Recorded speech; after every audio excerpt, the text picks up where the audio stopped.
Well, hey, you guys, I know it has been a long minute since I've done any videos, but I'm still Tracy, your resident author and extraordinary writer. What I've been doing and what I've been talking to people about or wanted to talk to you about is really having a handle on what you want to do when you're working with a consultant. I have been consulting now for over 10 years on different writing projects, and this is the first time I've taken a children's book writer to help her bring her book to life. And also, I have done a book on crew. For those of you who don't know, crew is a sport where you're using a boat, a canoe type looking boat. It's not a canoe, but it is a sport, and I am helping a school teacher, a former retired school teacher, do her book, and I'll show you what that looks like very soon in another post. But one of the things that really been able to see with the two clients is how different they have their goals. It has been wildly different working with two different people, as it should be, but the clarity that one has over the other is astounding. And so that would be the first thing that I would suggest before you work with and hire any consultant is for you to have an idea of what you want to do. You got to write it down.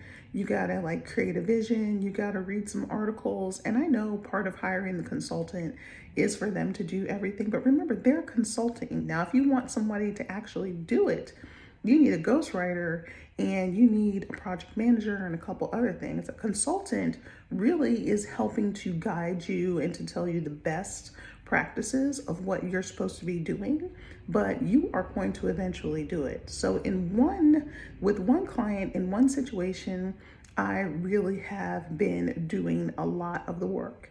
At some point, I'm like, slap my name on this book. This is my book. I have done everything that has been done.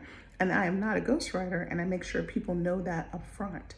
So, and that's okay. It's both a learning experience. I took on the book, one of the books, I won't mention which one, but it's obvious, easily to tell, because I want to do that for myself too. But one thing about the crew book is that it also has a lot of pictures and things from the sport, and that was like building a cookbook because it has so many pictures, so many profiles, and all the pages look a little bit different.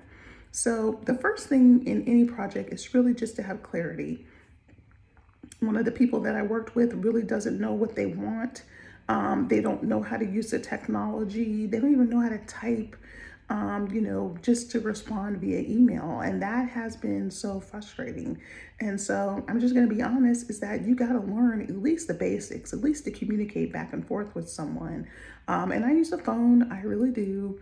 Even though I don't like it as much, but I'm always available when people want to chat about something, talk about something. But I just feel like every time I speak with them, they're not sure what they want to do. When the edits come back as far as illustrations and the layouts of the crew book and everything, or the children's book, because I'm not saying which one, but they're just like, I don't know, and they have to go talk to someone else about what to do and how to respond. And so that just tells me that that person does not have a clear vision for how they think it should look. And they're not confident in what they're doing because they have to run to Peter, Paul, and Mary to ask them what they think. And that is frustrating as a consultant because if you don't know what you're doing, you can't possibly tell someone else what you want. And so when you're thinking about doing a project, you're thinking about a book project or something you want to publish, you really need to know. You need to maybe even, get some stick figures and sketch out how you want things to look, how you want the book cover to be, find other similar covers that you like, and you say, I want this style. That way the consultant or the project manager can go and give those items that you created to the person. And also they may be able to find other things for you to say, well, how about these other books? Do you like these covers, or what do you liked about them? What colors do you want to use? And things like that. And so that is really important for you to have a good idea of what you want and to have a vision about what the end product should be, what it's going to look like, and how people can best assist you. So one of the projects has taken an extremely long time, and the other project, because the person knew what they wanted and knew what they were doing, took 4 months. Okay, so we are going to be almost 2 years with one project and about 4, maybe 4.5 months with another project.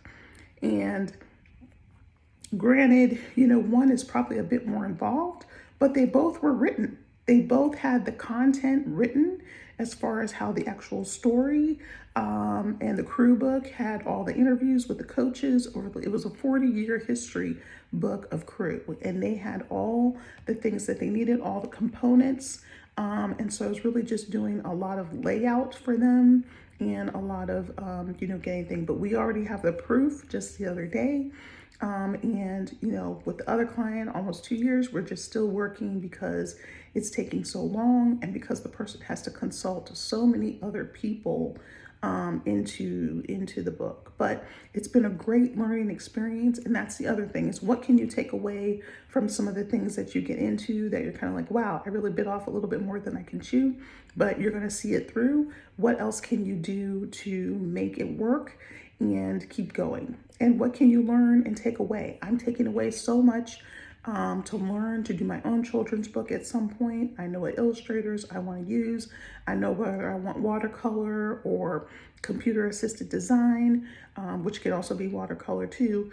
I know, kind of where I'm going. I just need to write the actual content, but I know all the components now, and I know what's going to go into that. So if you are a consultant, you're a book coach, doing those projects that put you outside your comfort zone means that you can do almost any type of book project. And it's good to expand your wings, and it's good to challenge yourself.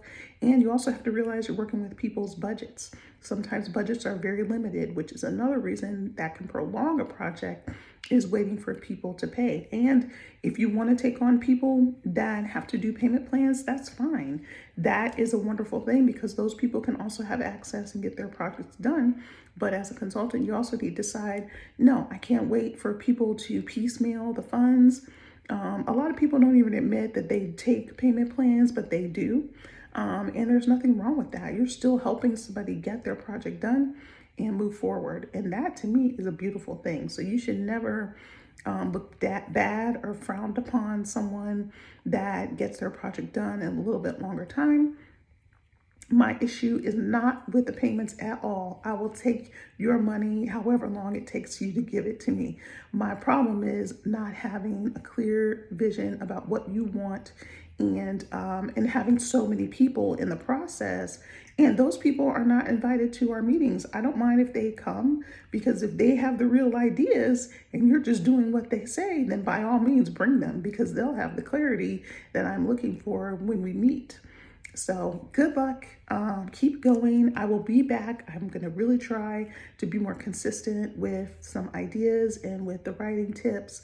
And follow me on Instagram and on TikTok here. And I look forward to talking to you about more book publishing projects and things that I'm doing. And that's why I've been so busy and been away finishing up these last 2 projects. One of them, I hope, will be finished, and the other one is going to the printer in just another couple days, just waiting for the second round of edits, and then we're done. I've implemented all the edits. I've uploaded it to Amazon, and Amazon can take 72 hours to let you know that the book is online. And I submitted that today. So it really is quicker than 72 hours. It's usually not more than a full day for them to upload your book and put it. But they may send you an email or something that says, we need more information, we need this, we need that. And that's all good. That's just part of the process. That's part of the checks and balances. And you want that in any book project. And don't forget to order your proof. I've said in previous videos, always order your proof. I'll talk to you soon. Take care. This is Tracy Garner, tracygarner.com. Thanks for watching. Bye.